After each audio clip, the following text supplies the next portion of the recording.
Welcome to lesson 22 in Google Sheets training for everyone. This is going to be the final lesson in this series, at least for now. Again, this is wrapping up what is, it's hard to say it's an introduction to Google Sheets because it seems like a lot of the stuff we covered is way more than just an introduction. And I initially was calling it Google Sheets for beginners, and it is, but then it also covers a lot of stuff that maybe isn't like super basic beginner stuff. Basically, I wanted to create this series to be for anyone. Meaning if you were a beginner and you never used Google Sheets before at all, you could follow this series. But if you're someone who had been using it and did know a lot of stuff but wanted to learn more, you would be able to learn more. So that's why I changed towards the end and started calling it Google Sheets Training for Everyone. But it is not an advanced training. It is, I tried to build but keep it the stuff that most people use the most. And this is going to be the last lesson. So we're just going to cover just a few quick things in this lesson, kind of a wrap up, and then I'm going to show you another resource you can use to continue training and learn more if you want. So let's do that. Before we do though, just want to remind you that in the bottom right hand corner, that little cogs wheel setting button, you click that. Make sure you're watching in HD, high definition, so that you can see everything clearly. And also, if I'm going slower than you like and you want to speed up the pace, you can speed up the playback of the video in those settings as well. That being said, I'm going to jump out of the way and we're going to get over to our sheet. First thing I want to show you, this is a special sort of Google thing, and this is called version history.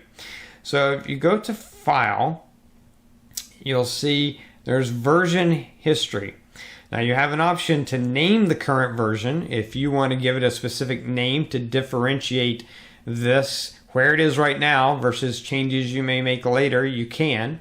And then you just go to See Version History. Now you'll see in the top right hand corner here only show named versions.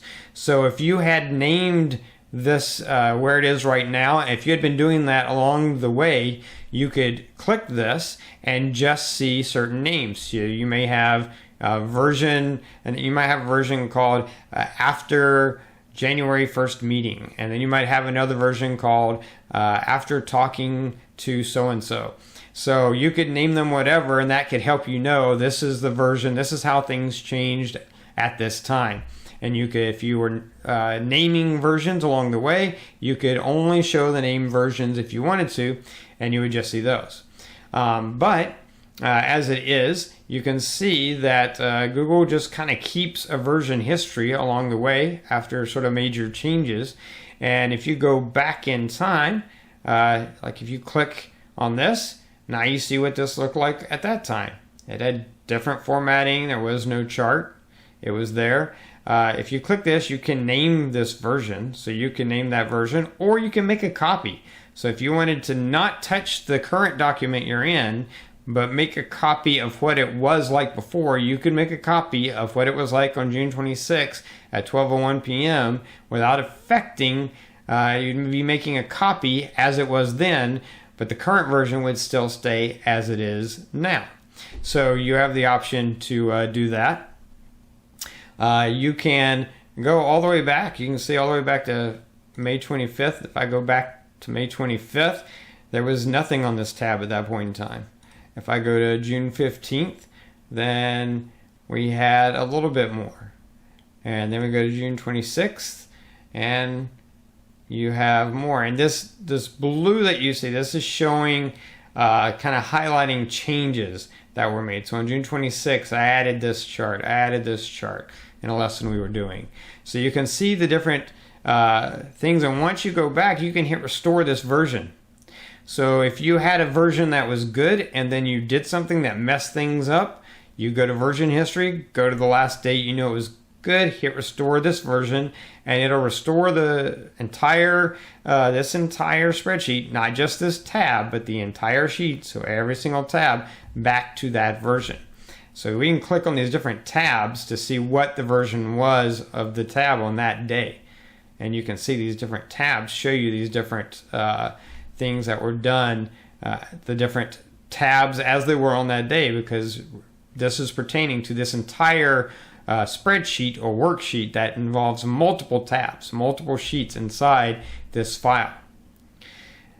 So you can, the good thing about that is being able to go back to these versions or go back and actually make a copy of an old version. Again, if you were naming versions along the way based on changes you were making, you could click the tab to show named versions only, and then you would just see the versions that you had named, which is kind of a cool thing to do, to keep a good record of things as they were and not have to worry about messing up something. So that's version history. Pretty simple. It just gives you that option, File, Version History. You can name the current version. That way it'll immediately save the current version as it is and name it.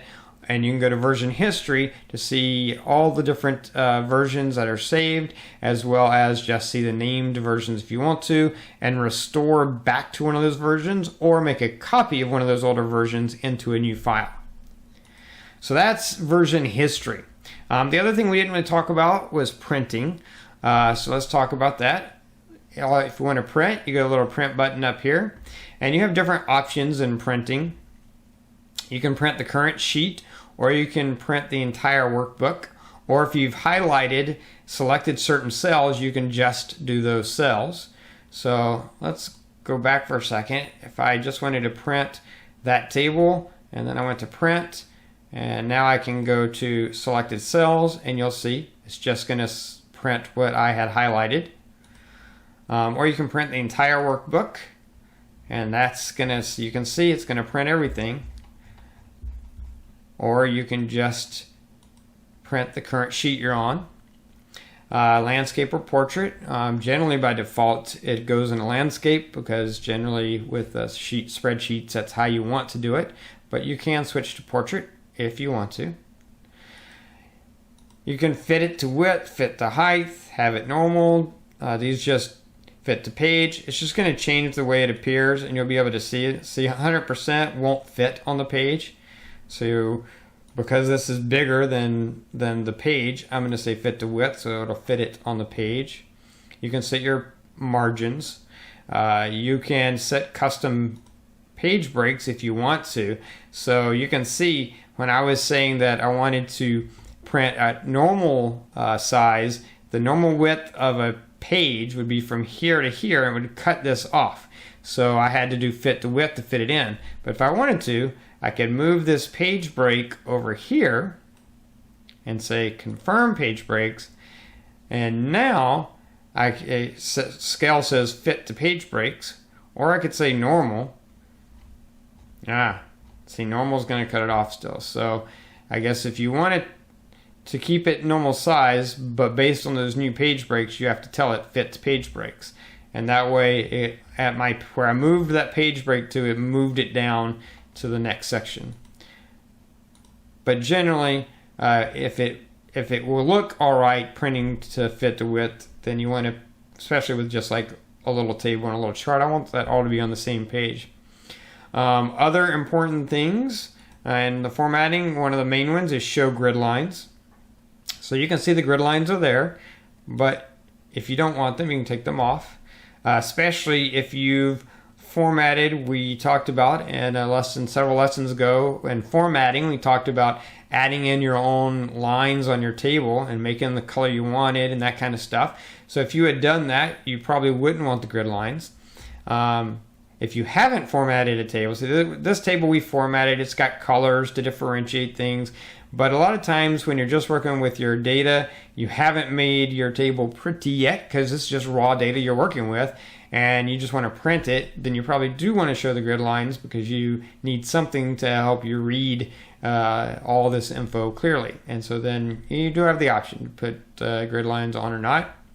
Alignment, you can choose how you want things to align on the page. And then you also have the options to have footers, headers and footers. You can have page numbers, you can have your workbook title. So you can see workbook titles, Google Spreadsheets lessons, so I can have that. You could have the sheet name, which is the tab you have.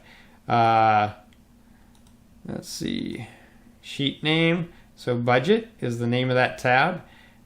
It's the name of what I named that particular sheet, so you can have that if you want to. You can have both, workbook title and sheet names. So now I have them both. You can also put the current date on there, or the current time. I don't know why it's letting me click that.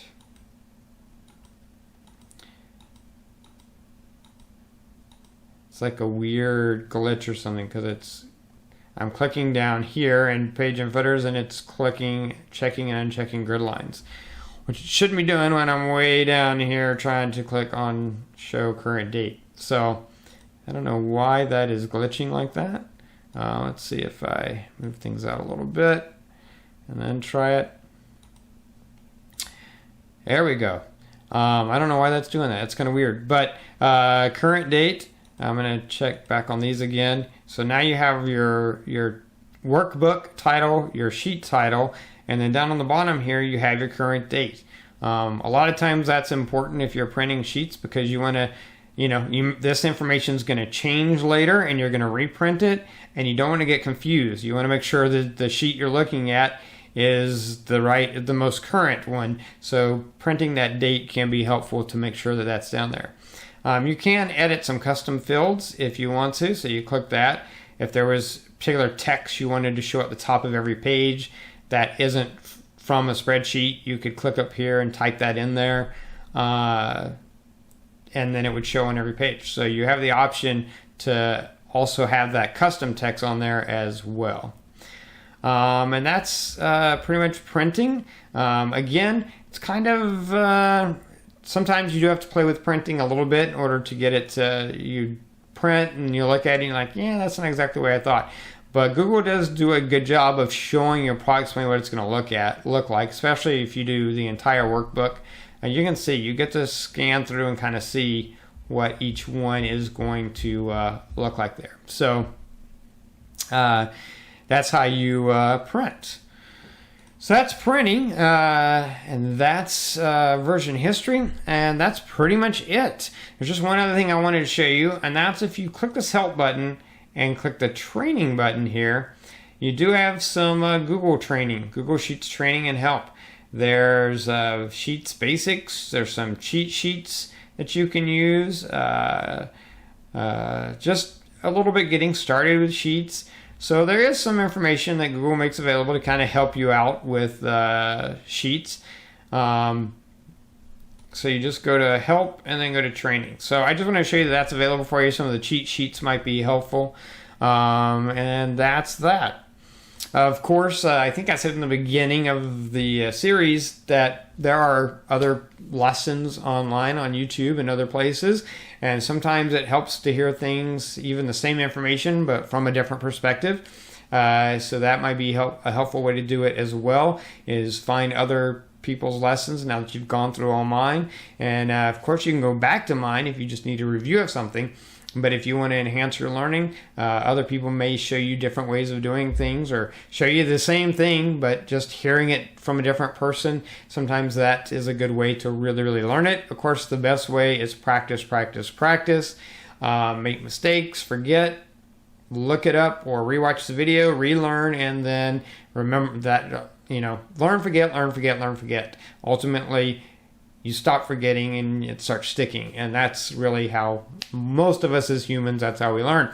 So make sure you're practicing all the things. There's a lot of information I covered in these lessons, but hey, they're all available to go back to at any time.